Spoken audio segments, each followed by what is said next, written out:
আল্লাহ নবীর সাহাবী প্রশ্ন করেছেন, নবীজি, বান্দা কখন আল্লাহর নিকটবর্তী হয়ে যায়? নবীজি বলেছেন, বান্দা যখন সেজদা দেয় তখন আল্লাহর বান্দার মাঝে কোনো হিজাব থাকে না। আল্লাহ পাকের নিকটবর্তী হয়ে যায় বান্দা যখন সেজদায় পড়ে যায়।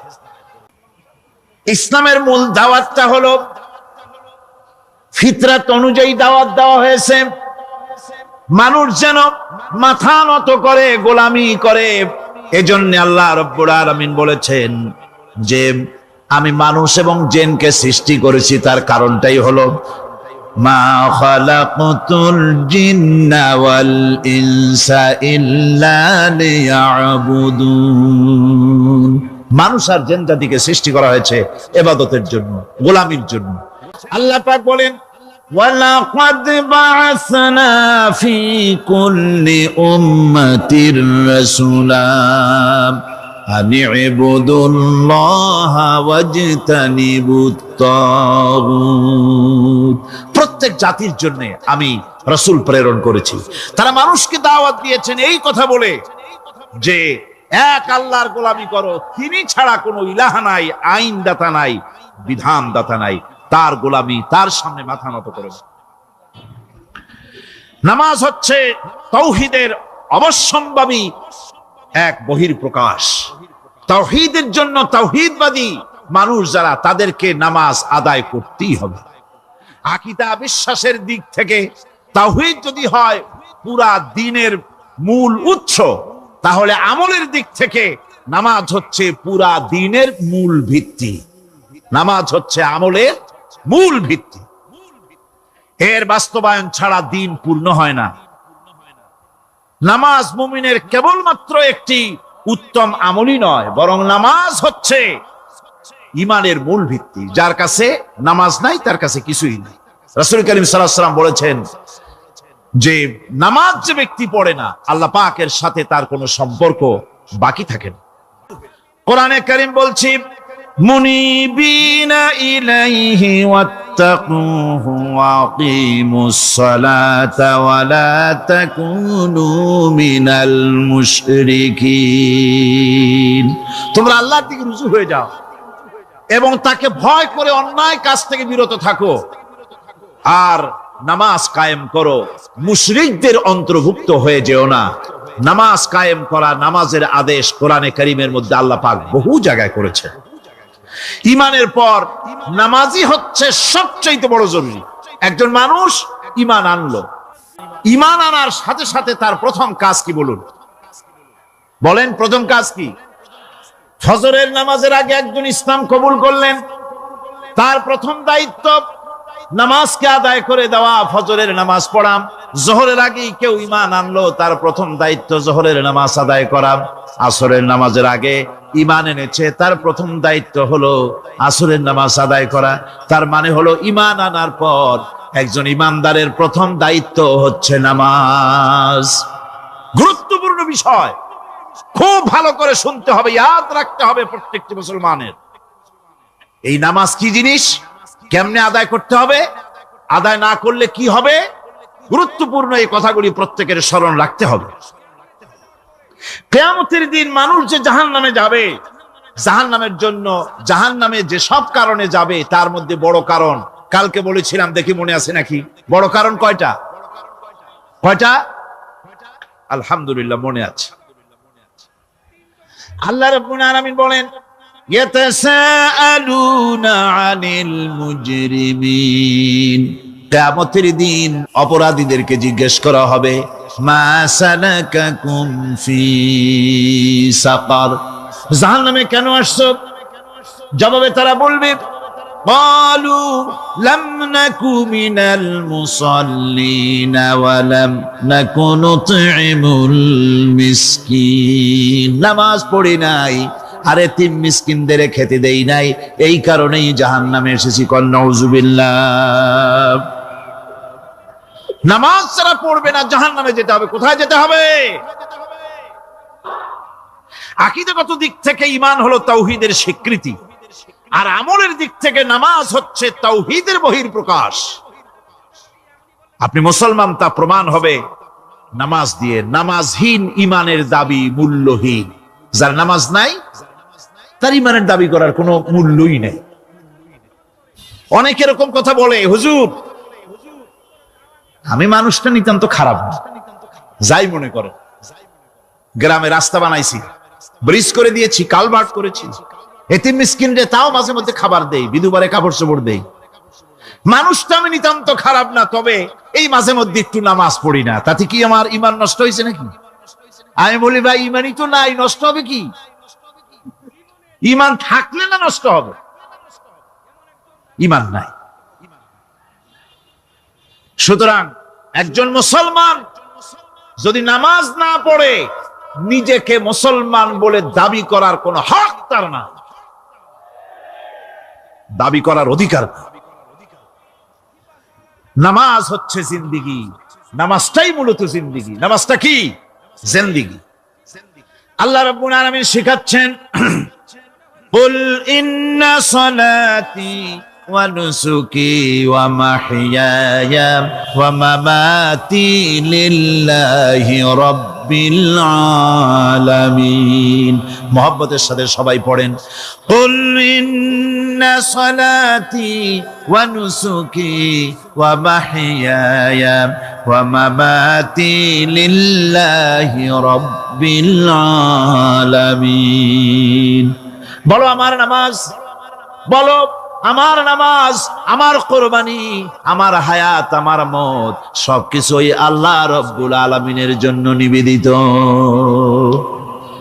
আমার বেঁচে থাকা, আমার মরে যাওয়া সব আল্লাহর জন্য। সে আল্লাহ রব্বুল আলামিন, তার জন্য সবকিছু নিবেদিত করতে হবে। আল্লাহ পাকের গোলাম আমাদের বানিয়েছেন, আল্লাহ আমাদের গোলামি করা লাগবে। আর গোলামির নমুনা যাকাত দিয়া, হজ দিয়া, দান দিয়া, সদকা দিয়া, কোন জিনিস দিয়ে নামাজের মতো গোলামির উৎকৃষ্ট প্রমাণ বা নমুনা আর কিছুতে নাই। আমি যে গোলাম তার উৎকৃষ্ট প্রমাণ হচ্ছে নামাজ। নামাজেই একটা মানুষ গোলামির অনুভূতিতে তাকে নিয়ে যায়। বাদশাহ হোক, মন্ত্রী হোক, পীর হোক, মওলানা হোক, মুহাদ্দিস হোক, বড় লোক হোক, গরিব হোক, পুরুষ হোক, নারী হোক, যাই হোক, নামাজে দাঁড়াইলো, একেবারে কান্ডারে ধরিয়া, কানের কাছে হাত দিয়া, হাত দুইটা বাঁধিয়া, মাথা নিচের দিকে দিয়ে দাঁড়ায় গেল। কিসের মতো? আসামির মতো, গোলামের মতো। সুবহানাল্লাহ। এদিক ওদিক তাকাইতে পারবা না, চোখটা থাকবে সেজদা যেখানে দিবা সেখানে। তাকানো নিষেধ, সেজদার দিকে তাকাও। এরপরে যখন রুকুতে গেলেন, গোলামির নমুনা হয়ে গেল। গোলামের এরকম মাথা নিচু করে থাকতে হয় প্রভুর সামনে। গেলেন রাজা, বাদশা, বড় লোক, সব অহংকার চূর্ণ হয়ে গেল। নাক আর কপাল দিয়া আমার মাবুদের দরবারে মাথাটা লাগাই দিলাম জমিনের উপরে। সুবহানাল্লাহ। আমি আমার ভাষায় বলি, আমি আমার ভাষায় কথাটা এভাবে বলি, এই জমিনটা যদি কাগজ হয় আর আমার নাকটার কপালটা যদি কলম হয়, তাহলে আমি যে গোলাম দৈনিক 5 বার আমার নাক আর কপাল দিয়া জমিন নামক কাগজের উপরে, দাস খতের উপরে দৈনিক 5 বার নাক আর কপাল দিয়া সই করে দেই, আল্লাহ আমি তোমার গোলাম, আর কারো গোলাম নই, আমি একমাত্র তোমার গোলাম। ঘুমের থেকে উঠে সেজদা দিয়ে বলি, দুপুরের সময় কাজ ফেলাইয়া আর একবার বলি, বিকেল আসার আগে আসরে আর একবার বলি, দিন যখন শেষ হয় আর একবার বলি, রাতে যখন শুতে যাই আর একবার সেজদা দিয়া ঘোষণা করি, মাবুদ আমি তোমার গোলাম। সুবহানাল্লাহ। নামাজ হচ্ছে ইসলামের গণ্ডির মধ্যে প্রবেশের প্রমাণ। কোরআনে কারীম বলছে, ফাইন তাবু ওয়া আকামুস সালাতা ওয়া আতাউজ যাকাতা ফাইখওয়ানুকুম ফিদ্দীন। সূরা তওবা এসেছে, তারা যদি তওবা করে আর নামাজ কায়েম করে, যাকাত যদি আদায় করে, তাহলে এখন তোমাদের সে দ্বীনি ভাই, এখন ভাই হয়ে গেল। একটু আগে ছিল কাফের মুশরিক, এখন তোমার দ্বীনি ভাই। দ্বীনের গণ্ডির মধ্যে প্রবেশ করা, কলেমা পড়ার সাথে সাথেই নামাজ। নামাজ হচ্ছে দ্বীনের প্রধান গেট, দ্বীনের প্রধান তোরণ। দ্বীনের মধ্যে প্রবেশ করার জন্য এই গেট দিয়ে প্রবেশ করতে হবে। সুতরাং এই নামাজের এতই গুরুত্ব দেওয়া হয়েছে। ইসলাম যদি ক্ষমতায় আসে, আল্লাহ যেন এনে দেন, জোরে কোন আমিন। ইসলাম যদি ক্ষমতায় এসে যায়, রব্বুল আলামিন তাফসীরের মাহফিল, কোরআন সামনে নিয়ে আশা করে তোমার দরবারে দোয়া করি, এই বিশাল জনসমুদ্রের দোয়া কবুল করো মাবুদ গো, এই বাংলাদেশকে ইসলামের দেশ বানাইয়া দাও। দেশটা যদি ইসলামের হয়ে যায়, আইন যদি আল্লাহর হয়, শাসন যদি সৎ লোকেরা করে, রব্বুল আলামিন কোরআন শরীফে বলেন, তাহলে তারা 4টা কাজ করবে। আল্লাযীনা মাক্কান্নাহুম ফিল আরদ আকামুস সালাতা ওয়া আতাউজ যাকাত ওয়া আমারু বিল মা'রুফি ওয়া নাহাউ আনিল মুনকার। মুমিনেরা ক্ষমতায় এসে প্রথম যে কাজটা করবে, প্রথমে ক্ষমতা এসেই নামাজ বাধ্যতামূলক করবে। প্রথম কি? ওয়াজ নসিহতে অনুরোধ করা হবে না, বাবাজিরা আল্লাহর রাস্তায় নামাজটা পড়ে না। রেডিও এবং টেলিভিশনের মাধ্যমে রাষ্ট্রপ্রধান অর্ডার করে দিবেন, যারা আকেল বালিগ সকলের জন্য নামাজ বাধ্যতামূলক, নামাজ পড়তেই হবে, এটা অর্ডার। বেলা যখন 1টা বেজে যাবে, বেলা যখন 1টা বাজবে, সমস্ত মসজিদে আজান শুরু হয়ে যাবে। আজানের সাথে সাথে অফিস, আদালত, কল কারখানা, ক্ষেত খামার, শিক্ষাঙ্গন সব ডেডলক হয়ে যাবে। আধা ঘন্টার জন্য বন্ধ হয়ে যাবে। যারা মুসলমান অফিসে, কলেজে, ইউনিভার্সিটিতে, সর্বত্র তারা নামাজের জন্য প্রস্তুতি নেবেন।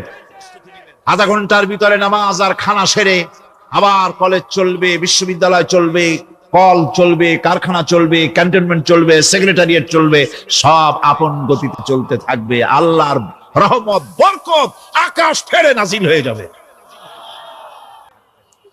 সুতরাং নামাজ বাধ্যতামূলক করে দেওয়া হলো। নামাজ বাধ্যতামূলক, সকলকে নামাজ পড়তে হবে। নামাজ হচ্ছে অপকর্মের প্রতিবন্ধক। নামাজ পড়লে অন্যায় কাজ থেকে বাঁচার পর, অন্যায় থেকে বাঁচাই কিসে? নামাজ। আল্লাহ রাব্বুল আলামিন বলেন, উতলু মা উহিয়া ইলাইকা মিনাল কিতাবি ওয়া আকিমিস সালাম ইন্নাস সালাতা তানহা আনিল ফাহশাই ওয়াল মুনকার। হে নবী, এই কিতাব তেলাওয়াত করো, যা তোমার প্রতি অবতীর্ণ করা হয়েছে, এই কিতাব তেলাওয়াত করো আর নামাজকে প্রতিষ্ঠা করো। নিঃসন্দেহে নামাজ মানুষকে পাপাচার থেকে বাঁচায়া দেয়। অশ্লীলতা, পাপাচার থেকে মানুষকে বাঁচায় কে? জোরে চিল্লায় কোন কে? নামাজ। এই নামাজ মানুষকে অন্যায় কাজ থেকে বাঁচায় দেয়। নামাজ যে মানুষকে অন্যায় কাজ থেকে বাঁচায়, কেমনে বাঁচায়? আমরা যে নামাজ পড়ি, এই নামাজে তো আমাদেরকে অন্যায় কাজ থেকে বাঁচাইতে পারে না। নামাজি বহুত মানুষ আছে অন্যায় করে, করে কিনা? কোন না করে না? করে। নামাজি অথচ অন্যায় করে।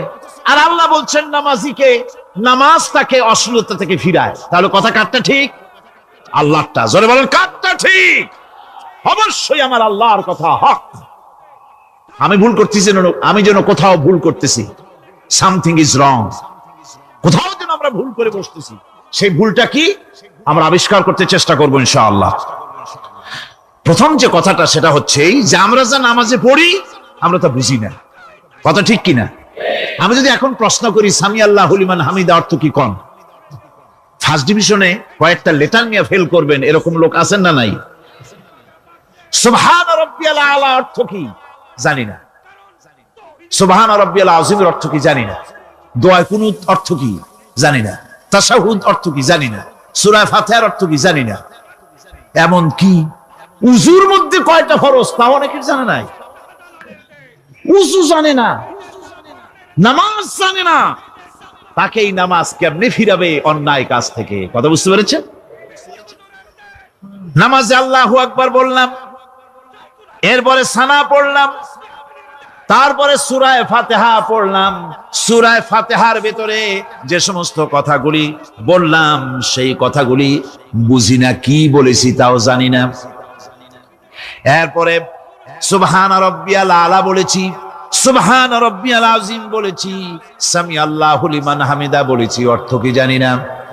আল্লাহ তা শুনতে পান, যে ব্যক্তি আল্লাহর প্রশংসা করেন তিনি তা শুনতে পান। নামাজের মধ্যে আইডিয়া দেওয়া হচ্ছে, তুমি যে আল্লাহর জন্য নামাজ পড়তেছো, প্রশংসা করতেছো, এটা এমন নয় যে আল্লাহ পাক দেখছেন না বা শুনতেছেন না। তুমি যা বলতেছো, প্রশংসা করতেছো, আল্লাহ পাক তা শুনতে পাচ্ছেন। সামি আল্লাহু লিমান হামিদা, সুবহান রাব্বিয়াল আলা।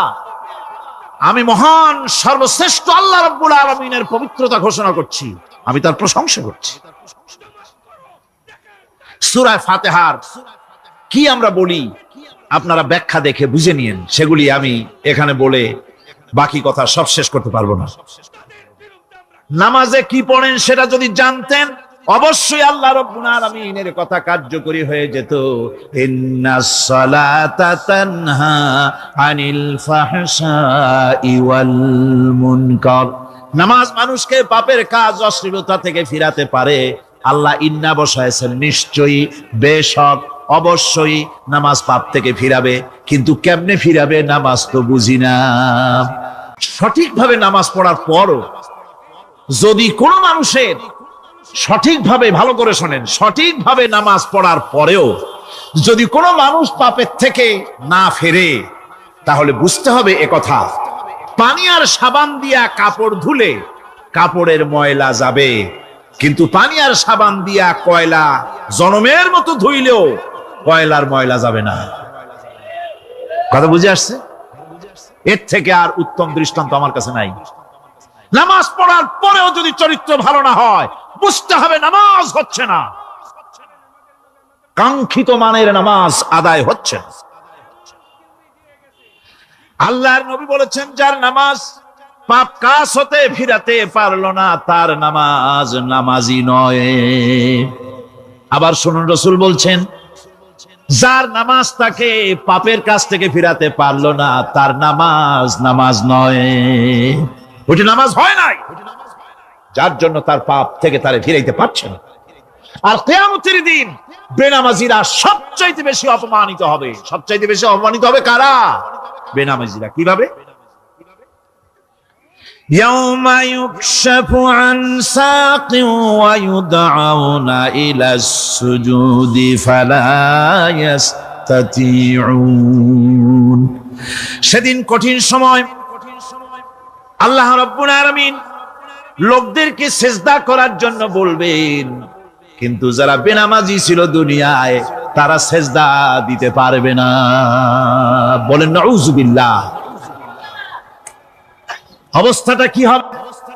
খাশিআতান আবসারুহুম তারহাকুহুম যিল্লাহ। তাদের দৃষ্টি নিচু হবে, লাঞ্ছনা এবং অপমান তাদের উপরে চেপে বসবে, সিজদা দিতে পারবে না। আল্লাহ আমাদেরকে ক্ষমা করুন। কিয়ামতের দিন হযরত আদম আলাইহিস সালাম থেকে শুরু করে পৃথিবীর সমস্ত মানুষের সামনে আল্লাহ রাব্বুল আলামিন সিজদা করার জন্য অর্ডার করবেন। যারা নাকি বেনামাজি, ওরা আল্লাহর দরবারে সেদিন সিজদা দিতে পারবে না, লাঞ্ছিত, অপমানিত হবে। জোরে কোন নাউযুবিল্লাহ। নামাজ, মুমিনের নামাজ একরকম, মুনাফিকের নামাজ হলো আর এক রকম। মুনাফিকরাও নামাজ পড়ে, পড়ে কিনা কোন? মুনাফিকেরাও নামাজ পড়ে। মুনাফিকেরা যখন নামাজ পড়তে যায়, আল্লাহ রাব্বুল আলামিন বলতেছেন, ওয়া ইযা কামু ইলাস সালাতি কামু কুসালা। মুনাফিকরা যখন নামাজ পড়তে দাঁড়ায়, নামাজে আসে ঠিক তারা, কিন্তু নামাজের জন্য দাঁড়ায় খুব শৈথিল্য ভারে, শৈথিল্য ভাবে দাঁড়ায়, কাহিলি, সুস্তি, এ জায়গা চুলকায়, পায়জামা ধরে টান দেয়, টুপিটা ঘুরে যায়, এদিক ওদিক তাকায়। মুনাফিকের নামাজ দেখলেই ঠিক পাওয়া যায় যে বেটা মুনাফিক। এইভাবে সে দাঁড়ায়। তার নামাজটা কি জন্য? ইউরাউনান নাস ওয়া লা ইয়াযকুরুনাল্লাহা ইল্লা কালিলা। তাদের নামাজ হচ্ছে মানুষকে দেখাবার নামাজ। নাউযুবিল্লাহ। দুনিয়া যদি কল্যাণ চাই, আখিরাতেও যদি কল্যাণ চাই, তাহলে এর জন্য কি করতে হবে? কি করতে হবে? আমার কথা নয়, আল্লাহ রাব্বুল আলামিনের কথা শুনুন। রব্বুল আলামিন বলেন, ক্বাদ আফলাহাল মুমিনুন আল্লাযীনা হুম ফি সালাতিহিম খাশিউন ওয়াল্লাযীনা হুম লিয-যাকাতি ফাঈলুন ওয়াল্লাযীনা হুম লিফুরুজিহিম হাফিজুন। নিশ্চিতভাবে সেই সব মুমিন কল্যাণ লাভ করবে, নিশ্চিতভাবে।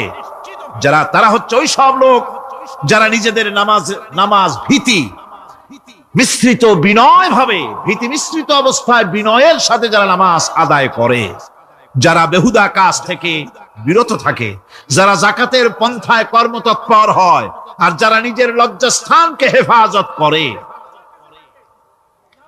এরপরে আল্লাহ পাক বলেন, ওয়াল্লাযীনা হুম লিআমানাতিহিম ওয়া আহদিহিম রাউন ওয়াল্লাযীনা আলা সালাওয়াতিহিম ইউহাফিজুন ওয়াল্লাযীনা আলা সালাতিহিম হাফিজুন।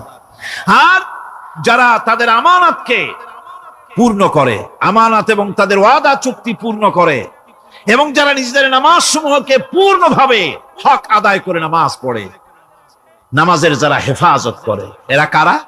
এরা হচ্ছে উলাইকা হুমুল ওয়ারিসুন আল্লাযীনা ইয়ারিসুনাল ফিরদাউসা হুম ফিহা খালিদুন।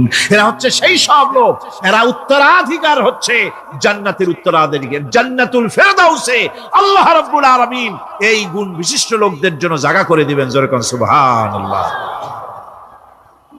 নামাজকে পড়তে বলা হয়নি, কোরআন শরীফে বলা হয়েছে নামাজ কায়েম করো। কি বলা হয়েছে কন্ত দেখি? নামাজ কায়েম করো, নামাজ পড়ো। এই কথা কিন্তু কোরআন শরীফে কোন জায়গায় আছে নাকি? এখন কায়েম করা কারে বলে? একটা গুরুত্বপূর্ণ আরেকটি বিষয়। নামাজ কায়েম করতে বলা হয়েছে। কায়েম কি? কায়েমটা হচ্ছে দৃষ্টান্ত স্বরূপ বলা যায় যে জিনিসটা সমাজে প্রতিষ্ঠিত আছে ওইটারে বলে কায়েম হওয়া, আর যেটা প্রতিষ্ঠিত নাই ওটা কায়েম নাই। কায়েম মানে হলো প্রতিষ্ঠিত থাকা। যেমন আমাদের দেশে, আমাদের সমাজে নারী পুরুষ শিশু বৃদ্ধ সকলেই কাপড় পরা, শাড়ি পরা, লুঙ্গি পরা, এই কাপড় পরাটা কায়েম আছে, প্রতিষ্ঠিত আছে না নাই? সমাজের ভিতরে কাপড় প্রতিষ্ঠিত আছে, সেই জন্য এই উলঙ্গ মানুষ পাওয়া যায় না। অনুরূপ ভাবে নামাজ যদি প্রতিষ্ঠিত হতো সমাজের ভিতরে, তাহলে বেনামাজি খুঁজে পাওয়া যেত না।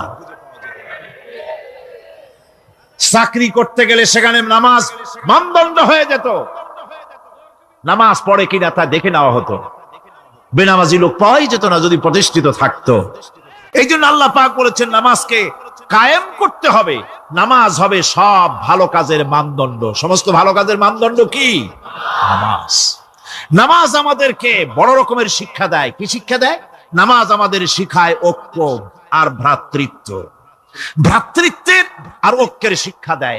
এক নেতার আনুগত্য করা শিখায়। জামাত যত বড় হোক, ইমাম হবে কয়জন? যারা ক্ষমতায় যাবে, আপনি রাষ্ট্রের ইমাম যারে বানাবেন, সেই রাষ্ট্রীয় ইমাম যদি জনগণের ইচ্ছার বিরুদ্ধে যদি চলে, একবার লোকমান দেন, দুইবার লোকমান দেন, তিনবার দেন, তারপরেও যদি না নামে, ঘর ধরে নামেন। নামাজ আপনাকে নেতা নির্বাচন, নেতাকে প্রতিষ্ঠিত রাখা, নেতার আনুগত্য আপনাকে শেখায়। নামাজ লাইন সোজা করে দাঁড়াতে হবে। লাইন যদি বাঁকা করেন, আপনার কলজেটা ওরকম বাঁকা হয়ে যাবে। নাউযুবিল্লাহ। নামাজের কাতারে যার কারণে নামাজের কাতার বাঁকা হবে, পুরা কাতারের জন্য আল্লাহর কাছে ওই লোকটা দায়ী হয়ে যাবে। নামাজ শৃঙ্খলা শিখায়। সুবহানাল্লাহ কইতে ইচ্ছা করে না? নামাজ শৃঙ্খলা শিখায়, শৃঙ্খলা বোধ শিখায়। সোজা হয়ে দাঁড়াও। তারপরে ঐক্য এবং মহব্বত শিখায়। নামাজের ভিতরে যখন দাঁড়ায় গেলেন, আমির দাঁড়ালো, ফকির দাঁড়ালো, মন্ত্রী দাঁড়ালো, তার ড্রাইভারও দাঁড়ায় গেল, একই কাতারে দাঁড়ায় গেছে। নামাজ পড়তে গিয়ে ড্রাইভারের পাও গিয়ে লেগেছে মন্ত্রীর গায়ে। নামাজ শেষ হওয়ার পর মন্ত্রীর বাবার ক্ষমতা নাই এ কথা বলার যে বেটা ড্রাইভার সলিমুদ্দিন, তোর পাও লেগেছে আমার পায়ে, তোর চাকরি শুদ্ধা দোজকে পাঠায় দেব। পারবে বলতে? পারবে না। মিয়া মন্ত্রী সাহেব, এটা তোমার সেক্রেটারিয়েট না, এটা আল্লাহর ঘর। এটা কার ঘর?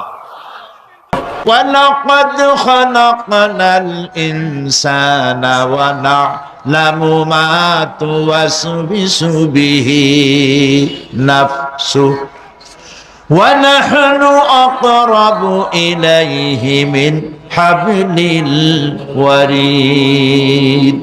মানুষ সৃষ্টি করেছি আমি, তার অন্তঃকরণে কি চিন্তা হয়, কি কল্পনা হয় তাও জানি আমি। আর আমি আমার বান্দার যেই সাহারাগের উপরে মাথাটা খাড়া আছে, এই রোগের চাইতেও আমি বান্দার বেশি নিকটে। আল্লাহ পাক গোপন রাখেন নাই, বলে দিছেন আমি কিন্তু এখানে আছি। সুবহানাল্লাহ। আচ্ছা বলেন তো আল্লাহ কোথায় আছেন? এটি একটি মুশকিলের প্রশ্ন। সাধারণত লোকেরা বলে আল্লাহ সব জায়গায় আছেন। এই কথা, এই জবাব সঠিক নয়। আকীদা সাফ হতে হবে। আল্লাহ সব জায়গায় আছে এই কথা সঠিক নয়। যদি আল্লাহ সব জায়গায় থাকেন তাহলে দুনিয়ার সব জায়গা ভালো না, কিছু কিছু খারাপ আছে। তাহলে খারাপ জায়গায়ও থাকতে হয়। নাউযুবিল্লাহ বলেন। আল্লাহ কোথায় আছে এই প্রশ্ন আল্লাহরই করি।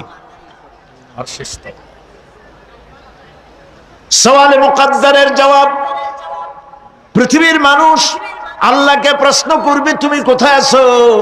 রব্বুল আলামিন প্রশ্ন করার আগে জবাব দিয়ে দিয়েছেন, আর রাহমানু আলাল আরশি ইস্তাওয়া।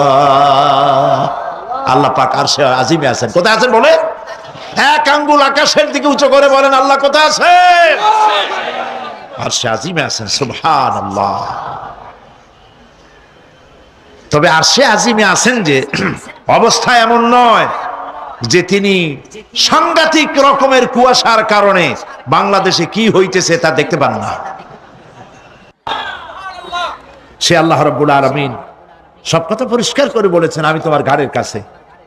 তার মানে আল্লাহর ইলম, তার নজর, তার সামা এবং তার বসর, তার দেখা, তার শোনা, তার ইলম সবটা আমাকে ঘিরে আছে, আমি তার বাইরে নাই।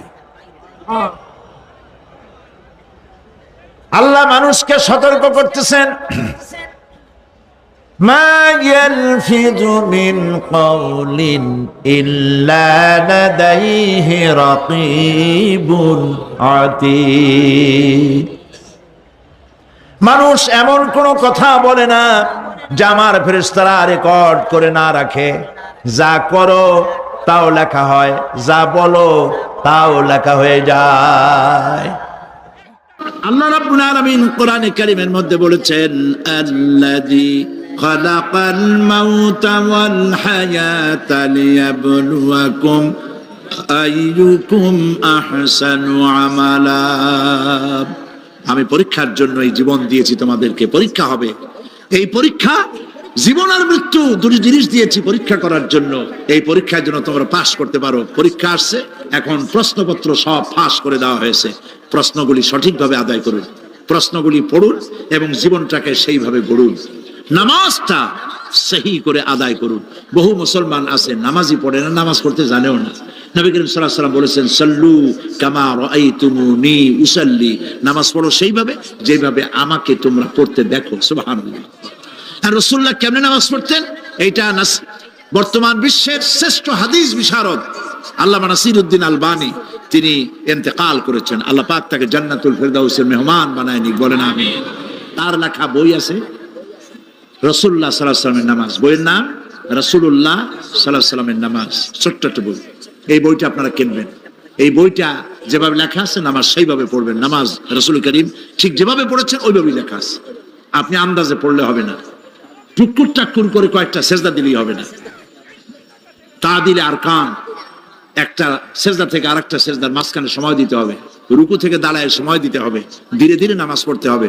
অথচ আমরা নামাজ পড়ি সব থেকে ব্যস্ততার সাথে, দ্রুত, রকেট সার্ভিস। কোরআন শরীফের ভিতরে নামাজের গুরুত্ব সর্বাধিক দেওয়া হয়েছে। নামাজের কথা কয়বার বলা হয়েছে? 82 বার। 82 বার আল্লাহ পাক বলেছেন নামাজ আদায় করো, 82 বার বলেছেন। আর নবীজি বলেছেন লা দীনা লিমান লা সালাতা লাহু, যার কাছে নামাজ নাই তার কাছে দ্বীন বলে কোনো জিনিস নাই। মান তারাকা সালাতান মুতাআম্মিদান ফাকাদ কাফারা, ইচ্ছে করে যে ব্যক্তি নামাজ ছেড়ে দিল কাফের হয়ে গেল, বলেন নাউজুবিল্লাহ। কিয়ামতের দিন, বুখারী শরীফের হাদিস, আল্লাহ পাকের নবী বলেছেন কিয়ামতের দিন সর্বপ্রথম আল্লাহ জিজ্ঞেস করবেন বান্দা নামাজ পড়ছো কিনা। প্রথম প্রশ্ন কি বলেন? প্রথম প্রশ্ন কি? যার নামাজ কবুল তার সমস্ত নেক আমল মঞ্জুর, যার নামাজ কবুল হবে না কোনোটাই মঞ্জুর হবে না। কথা বুঝতে পেরেছেন? নামাজ সঠিকভাবে আদায় করতে হবে। সুতরাং কোরআন শরীফের মধ্যে আল্লাহ পাক সব কথা বলে দিয়েছেন। বিজ্ঞানের সাথে কিন্তু কোরআনের সংঘর্ষ নাই। অনেকে মনে করে যে বিজ্ঞান আর কোরআন এর মধ্যে বিরাট সংঘর্ষ। না, বিরাট সংঘর্ষ নয়, দুই একটা পয়েন্টে সংঘর্ষ থাকতে পারে। অধিকাংশ ব্যাপারই বিজ্ঞান, আমি মনে করি বিজ্ঞানের আবিষ্কার যত বাড়বে কোরআন বোঝা মানুষের জন্য তত সহজ হবে। এটা আমার ধারণা, এটা আমার ধারণা। বিজ্ঞানের সাথে দুই একটা পয়েন্টের উপরে সংঘর্ষ আছে, যেমন চন্দ্র এবং সূর্য সম্পর্কে, সৌরজগৎ সম্পর্কে Copernicus, Kepler, Galileo, Newton, Einstein মহাশূন্য সম্পর্কে যে সব বক্তব্য রেখেছেন, সেসব বক্তব্যের সাথে কোরআন শরীফের কিছুটা বৈপরীত্য রয়েছে। যেমন কেউ বলেছেন সূর্য ঘোরে, পৃথিবী স্থির, কেউ বলে সূর্যের চতুর্দিকে পৃথিবী ঘোরে, কেউ কয় চন্দ্র ঘোরে, কেউ কয় আমরা কি আর বসে থাকি, আমরাও ঘুরি। কিন্তু আসলে ঘোরেটাকে কে ঘোরে, এ ফয়সালা কে দেবে? কে দিবে বলুন তো? হ্যাঁ, ঠিক বলেছেন, আল্লাহই দিবেন। কারণ এগুলি সৃষ্টি করেছেন কে?